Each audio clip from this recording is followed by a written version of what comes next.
रामनवमी का त्यौहार है और ऐसे में हम मौजूद हैं निवारनपुर के श्री राम जानकी तपोवन मंदिर में, जहां पर मंदिर का निर्माण कार्य चल रहा है। तो एक बार हम चाहेंगे आपको यहां की तस्वीरें दिखाना कि किस तरीके से यहां पर मंदिर का निर्माण कार्य चल रहा है। 2029 तक मंदिर को पूरी तरीके से बनाकर और इसका जो पूजा पाठ है वो करवाने का जो लक्ष्य रखा गया है, क्योंकि अब रामनवमी है और ऐसे में यहाँ पर जो भक्त हैं वो काफ़ी बड़ी संख्या में आते हैं। तमाम जो रांची में जितने भी अखाड़े हैं वहाँ से लोग झंडे लेकर आते हैं, श्री राम के झंडे लेकर आते हैं और यहीं पर पूजा पाठ होती है। और ऐसे में जो भक्तजन हैं उनकी जो संख्या जो यहाँ पर बनती है वो एक भक्तों का जन सैलाब देखने को मिलता है।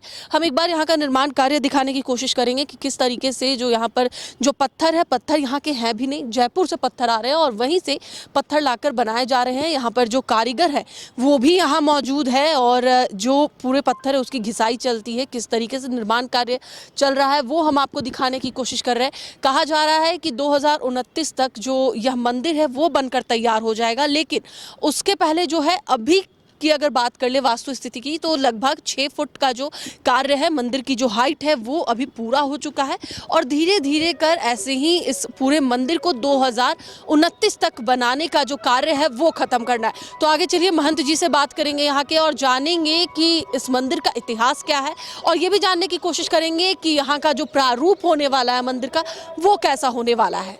रामनवमी का समय है और ऐसे में जो श्री राम के भक्त है वो भक्ति में लीन है और लोगों की जो आस्था है, जो भक्तों की आस्था है वो राम पे होती है, श्री हनुमान पर होती है। और ऐसे में जब रामनवमी का अवसर होता है तो लोगों में एक अलग ही भक्ति भाव नजर आता है।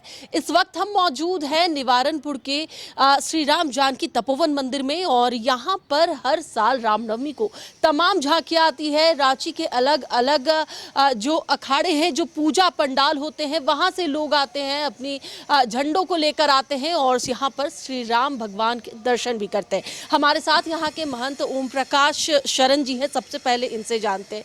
बाबा बहुत बहुत स्वागत है न्यूज़ 11 भारत में। जय सिया राम, सभी को सादर जय सिया राम, रामनवमी का अग्रिम बधाई।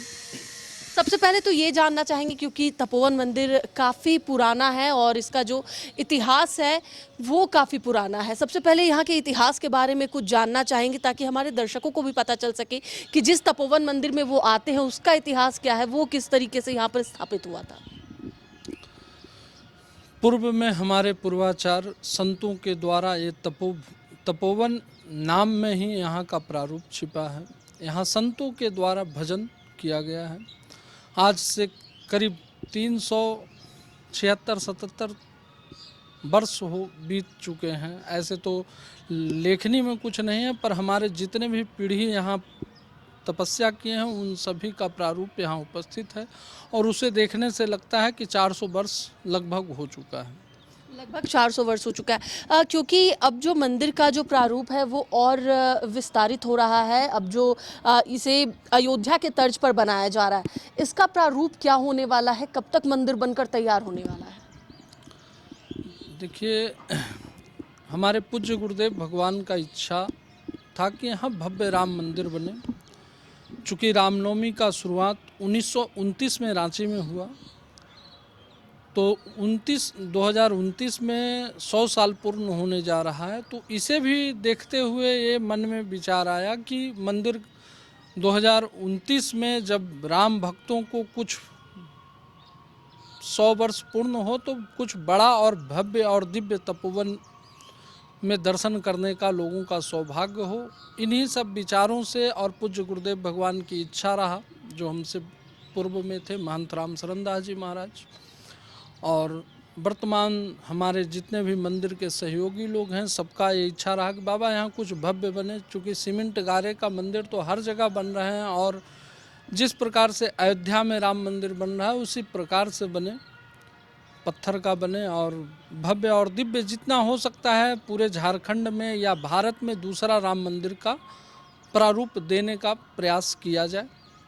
इसी क्रम में हमने अयोध्या से, जो अयोध्या राम मंदिर के इंजीनियर हैं CV सोनपुरा जी, उनसे संपर्क किए। उन्होंने यहाँ का डिज़ाइन को फाइनल किया। उन्होंने कई नक्शे दिए हम सबको, जिसमें ये नक्शा हम लोगों को सभी को, मंदिर के सभी ट्रस्ट के लोग एवं अन्य जो आम राम भक्त हैं उनको ये पसंद आया और उस पर आज वर्तमान में अगले वर्ष 14 अप्रैल को भूमि पूजन किया गया था, जिसमें झारखंड के वर्तमान मुख्यमंत्री यहाँ आए थे भूमि पूजन में। आज वर्तमान में आप इसका प्रारूप देख रहे हैं। आज करीब नींव से 6 फुट ऊपर आ चुका है कार्य। आगे भी दिन प्रतिदिन इसी प्रकार बढ़ता रहेगा। 29 में मंदिर का कार्य पूर्ण करने का विचार है। 29 में मंदिर का कार्य पूरा करने का विचार तो रखा गया है, लेकिन पहले की अपेक्षा की अगर बात कर ले तो पहले जो मंदिर था काफ़ी कह सकते हैं सिंपल था, लोग आते थे पूजा करते थे। लेकिन अभी जो तपोवन मंदिर की जो मान्यता हो गई है और जो लोग यहाँ पर आ रहे हैं, अब काफ़ी संख्या में भक्त जो है यहाँ पर आ रहे पूजा पाठ करें, उनके लिए क्या कुछ हर दिन की व्यवस्था रहती है? पट कितने बजे खुलते हैं, आरती कितने बजे होती है, ये सब किस तरीके से होता है? मंदिर का सेवा सुबह 4 बजे से शुरू हो जाता है, जिसमें 6 बजे आम जनमानस के लिए द्वार तो 5:30 बजे ही खोल दिए जाते हैं, पर 6 बजे भगवान का मंगला श्रृंगार आरती किया जाता है। तत्पश्चात भगवान का दर्शन जनमानस करते हैं। उसके बाद जिनको जो श्रद्धा हुआ, श्रद्धा भोग प्रसाद जिन्हें जो जिस विधि पूजन करना है उनके लिए वो खुला रहता है। उसके बाद भगवान का 11:30 बजे राजभोग लगता है, 12 बजे पट फिर बंद कर दिए जाते हैं, फिर 4 बजे संध्या में पट खोला जाता है और 7:30 बजे भगवान का शयन आरती होता है और 9 बजे पट बंद किया जाता है। तब 12 से 4 मंदिर का पट बंद रहता है। उस समय भक्तों को भगवान का दर्शन नहीं हो पाता, पर बाकी अन्य समय खुले ही रहते हैं और भगवान का दर्शन लाभ आम जनमानस ले रहे हैं। महाराज जी, क्योंकि रामनवमी का समय है और ऐसे में यहाँ की जो मान्यता है और भी बढ़ जाती है, दूर दूर से भक्त श्री राम के दरबार आते हैं। इस बार रामनवमी में किस तरह के इंतजाम किए गए हैं और क्या कुछ इस बार होने वाला है तपोवन मंदिर में? व्यवस्थाएं पूर्व की भांति ही हैं, चूँकि जो व्यवस्थाएं वर्तमान पूर्व से चली आ रही हैं, जैसे सुबह में पूजन होने के बाद भक्तों के लिए प्रसाद मंदिर से पूड़ी सब्जी का, चूँकि जो लाइन में लग कर के पूजन करते हैं उसके बाद सभी को प्रसाद यथोचित होना चाहिए, तो उसका प्रबंध है। संध्या कालीन के लिए चना और गुड़ और बूंदिया का प्रसाद तो आम जनमानस को मिलता ही है, तो वो व्यवस्था नित्य नूतन चलता रहेगा। सभी राम भक्तों के लिए जल का भी प्रबंध रहता है, तो जो प्रबंध पूर्व से रहा है वो प्रबंध भक्तों के लिए है और रहेगा। दोपहर में रामनवमी के दिन महाआरती होता है, जो 12 बजे ही होता है और उस दिन पट बंद नहीं किया जाता है। ठाकुर उस दिन बात ये होती है कि पट नहीं बंद किया जाता। जी हाँ, उस दिन खास होता है कि जनमानस जो भी आए उनका दर्शन ठाकुर का होता रहे। उस दिन तो किसी मतलब कहा जाता है भगवान जब राम जन्म लिए थे तो भगवान सूर्य भी महीनों तक है सो आकाश मतलब सूर्यास्त हुआ ही नहीं था महीनों तक। फिर अन्य देवी देवता भगवान सूर्य से प्रार्थना किए, खास करके उसमें चंद्रमा की हमें भी भगवान का दर्शन करने दिया जाए, क्योंकि जब तक सूर्यास्त नहीं होगा चंद्र आएंगे नहीं तब तक, तो इसलिए उस दिन जो सुबह के 5 बजे से पट खुलते हैं, जो रात्रि के जब तक राम भक्त आते रहते हैं तब तक पट खुला हो रहता है, आम जनमानस को दर्शन होता है। देखिए, हजारीबाग के बाद तो कहा जाता है कि रांची का जो रामनवमी है वो काफ़ी कह सकते हैं कि विख्यात रूप से होता है और काफ़ी अच्छे तरीके से होता है। लेकिन सारी जो झांकियां है रांची की वो तपोवन मंदिर में आती है, जो सारे झंडे होते हैं वो तपोवन मंदिर में लाए जाते हैं। इसका कुछ इतिहास है? जी, 1929 में सर्वप्रथम रामनवमी का जुलूस रांची महावीर मंदिर महावीर चौक से शुरू हुआ था, जो तपोवन में आकर के समापन हुआ था। उस समय गिनती के 4-6 लोगों के द्वारा ये जुलूस शुरू किया गया था। आज वर्तमान में धीरे धीरे समय में संख्या बढ़ते गए, झारखंड रांची में अखाड़े बढ़ते गए और आज वर्तमान परिस्थिति में हजारों अखाड़े हैं और लाखों लाख के तादाद में सुबह पूजन में तो हमें लगता है कि जो सुबह 4 बजे से लोग लाइन में लगते हैं, जो दिन के 2-2:30 बजे तक लाइन में ही पूजन करते हैं। उसके बाद रामनवमी का जो जुलूस झांकी है वो आना प्रारंभ होता है, जो रात्रि के 12:30-1 बजे तक आता है। रात्रि के 12:30-1 बजे तक आ रहे हैं? जी हाँ। तो मतलब कह सकते हैं कि वैसी कोई मान्यता नहीं है, लेकिन क्योंकि पीढ़ियों से ये चीज़ चली आ रही है, 1929 से ये चीज़ चली आ रही है, इसलिए लोग यहीं पर आते हैं। चूँकि यहाँ के जो वर्तमान हनुमान जी विराजमान हैं वो उनसे जिस प्रकार के लोग कामना करते हैं उनकी कामना पूर्ति होती रही है, भक्तों के द्वारा हमें बताया गया है। और भक्त जो आते हैं और ये प्रताड़ निष्ठा, और दूसरा तपोवन में विराजमान भगवान श्री सीताराम जी स्वयं भू हैं, इसी भूमि से प्राप्त हैं। अन्य संतों का ये भूमि है, तो जो लोग यहाँ आते हैं उन्हें किसी भी परेशानी में आए वो परेशानी उनका हल होता है ठाकुर को प्रार्थना से। और जब मन बेचैन होता है और लोग मंदिर ठाकुर श्री सीताराम जी के सामने जब आते हैं तो उनका चिंता भी मुक्त होता है, ऐसा भक्तों का ही कहना है। मान जी, अगर देखा जाए तो यहाँ पर जितने भी हम लोग घर देख रहे हैं या फिर जो रेसिडेंशियल या फ्लैट्स वगैरह बने, ये पहले नहीं थे, अब जा कर के ये सब शुरू हो चुका है, फ्लैट्स बन रहे और तमाम जितने जो लोग यहाँ पर रह रहे हैं वो अब रहने लगे। पहले काफ़ी खाली हुआ करता था और ऐसे में जो भक्त है वो आकर के एक शांति की अनुभूति करते थे। अभी काफ़ी कुछ चेंज हो चुका है, इस पर क्या कहेंगे? आप आज भी मंदिर में आए होंगे, आज मंदिर में निर्माण कार्य चल रहा है, पर ठाकुर के सामने जब खड़े होइएगा तो आपको इसका प्रमाण खुद मिल जाता है। प्रत्यक्ष को प्रमाण की ज़रूरत नहीं होता है। मंदिर परिसर में आपको घुसते के साथ वो शांति आपको प्राप्त होगा, चूँकि वो शांति संतों के तपोबल का प्रभाव है। उससे समाज का किसी भी परिवर्तन का प्रभाव नहीं हो सकता है। यहाँ पर काफ़ी समय से देखा जा रहा है, हमने अंदर तस्वीरें देखी, काफ़ी सारे महंत यहाँ पर रह चुके हैं। कितनी पीढ़ियाँ लगभग हो चुकी होगी? हम 11वें पीढ़ी में हैं। हमसे सर्वप्रथम यहाँ महंत परम पूज्य श्री सीतासरण जी, स्वामी श्री सीतासरण जी महाराज, उनके बाद उनके शिष्य श्री रामदास जी महाराज, उनके शिष्य हनुमान शरण जी महाराज, फिर रामकांता शरण जी महाराज, फिर वेंकटेश्वर दास जी महाराज, फिर बाबा रामदास जी महाराज, फिर जानकी जीवन शरण जी महाराज, फिर राम शरण दास जी महाराज, फिर जानकी शरण जी महाराज, और वर्तमान में दास ओम महंत ओम प्रकाश शरण। एक बात ज़रूर जानना चाहूँगी, श्री राम की सेवा करने का यह अवसर किस तरीके से भक्तों को प्राप्त हो रहा है? आपको भी जब यह जिम्मेदारी दी गई होगी तो किस तरीके से चयन किया जाता है? देखिए, विरक्त वैष्णव परंपरा है। विरक्त मतलब जो आजीवन ब्रह्मचर्य व्रत का पालन करेंगे वही यहाँ की गादी पे सुशोभित होंगे, चाहे वो जो भी कोई हो।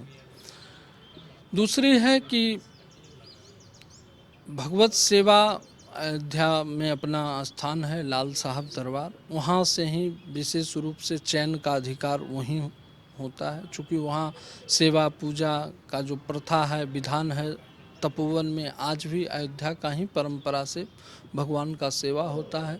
तो सर्वप्रथम ये देखा जाता है कि जिस जगह पे जिस व्यक्ति को बैठाया जा रहा है वो उस स्थान के अनुरूप होना चाहिए।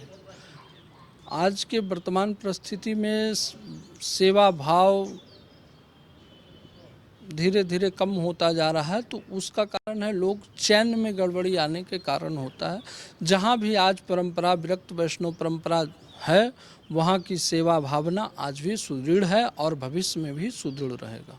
बहुत बहुत धन्यवाद हमारे साथ बातचीत के लिए और हमारे दर्शकों को बताने के लिए कि किस तरीके से मंदिर का निर्माण हुआ और किस तरीके से जो श्री राम की जो सेवा चल रही है वो किस तरीके से लोग कर रहे हैं। तो देखिए, साफ तौर पर श्री राम जानकी तपोवन मंदिर है ये, और ऐसे में यहाँ पर रामनवमी के दिन काफ़ी भीड़ लगती है। ऐसे तो प्रत्येक दिन जो भक्त है वो श्री राम की सेवा में लीन रहते हैं, हर रोज़ आते हैं, श्री राम लला के दर्शन करते हैं, श्री राम जानकी के दर्शन करते हैं और फिर अपने जो प्रतिदिन का जो जीवन है वो यापन करने जाते हैं। लेकिन जो रामनवमी होती है वो विशेष हो जाता है, क्योंकि हर जगह से जो हजारों अखाड़ा के लोग हैं वो यहाँ पर आते हैं, जो झंडे होते हैं वो लेकर आते हैं और भगवान श्री राम के दर्शन भी करते हैं। तो चलिए आगे जानते हैं कि यहाँ पर और जो लोग मौजूद हैं वो किस तरीके से यहाँ आते हैं, दर्शन करते हैं और उन्हें कैसा लगता है। मंदिर का जो रूप है अब वो विख्यात होता जा रहा है, नए मंदिर का निर्माण हो रहा है अयोध्या के राम मंदिर के तर्ज पर। कैसा लग रहा है? बहुत अच्छा लग रहा है, बहुत यहाँ शांति मिलता है। यहाँ पर मन को इतना शांति मिलता है ना। पहले हम जब यहाँ आए तो मेरा मन अशांत था बहुत, लेकिन अब धीरे धीरे भगवान की शरण में आने से बहुत ही अच्छा लग रहा है, मन को बहुत शांति मिलता है। यहाँ पर लगभग 1 साल हो गया हमको यहाँ आते हुए। जी जी जी। और यहाँ पर किस तरीके से निर्माण का आपकी आंखों के सामने जब मंदिर का निर्माण हो रहा है तो कैसा लग रहा है? काम कहाँ से कहाँ तक पहुँच चुका है? काम बहुत अच्छा हो रहा है, काम बहुत तेज़ी से ही हो रहा है। देखिए यहाँ पर हमारे साथ बच्चे भी हैं जो श्री राम के दर्शन करने आए। आते रहते हो यहाँ पर या फिर पहली बार आए? पहली बार नहीं आए हैं, लेकिन आते रहते हैं किसी पर्व में, या जब भी मौका मिलता है, जब मन करता है तब यहाँ पे आ जाते हैं। सब भगवान जी का दर्शन कर लेते हैं, थोड़ा देर बैठ जाते हैं, थोड़ा मंत्र जाप कर लेते हैं, तो मन को तसल्ली मिलती है। लास्ट ईयर भी आए थे दुर्गा पूजा में, तो अभी भी आज जैसे पहले पूजा। रामनवमी आ रही है, ऐसे में कितना उत्साह है, कितनी खुशी? उत्साह तो बहुत है, हिंदुत्व धर्म का पालन करते हो, और उत्साह तो बहुत है। रामनवमी के दिन यहाँ पे आया जाएगा कुर्ता उर्ता डाल के, और जयकार तो लगाया जाएगा पूरा राम भगवान। कौन से क्लास में? अभी तो हम 12th क्लास में है। 12th क्लास में। हाँ। तो कैसे मतलब अच्छा लग रहा है जिस तरीके से मंदिर का निर्माण चल रहा है? बहुत बहुत मंदिर बहुत बनने वाला है। राम मंदिर कैसे मंदिर बना है, बहुत बहुत बढ़िया लग रहा है। एकदम मंदिर वंदिर बन रहा है, देख रहे हैं बहुत। तो जब मंदिर बनेगा आना है फिर? बिल्कुल बिल्कुल बिल्कुल, यहाँ अगर रहेंगे तो जरूर आएंगे, क्योंकि यहाँ पे तैयारी करना है पढ़ाई का, तो अगर तब तक बन गया तब तक तो यहाँ पे आएंगे, जरूर आएंगे। अगर यहाँ से निकल गए तो?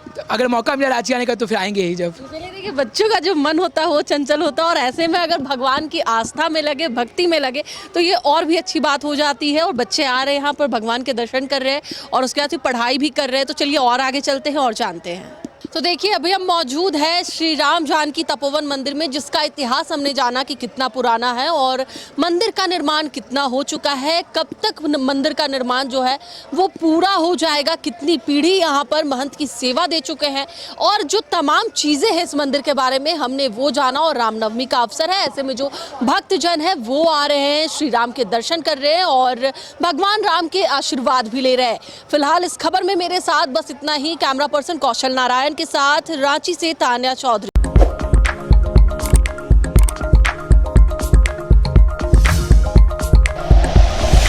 Like and share videos, subscribe करें हमारा चैनल और प्रेस करें बेल आइकॉन। न्यूज़ 11 भारत, सच है तो दिखेगा।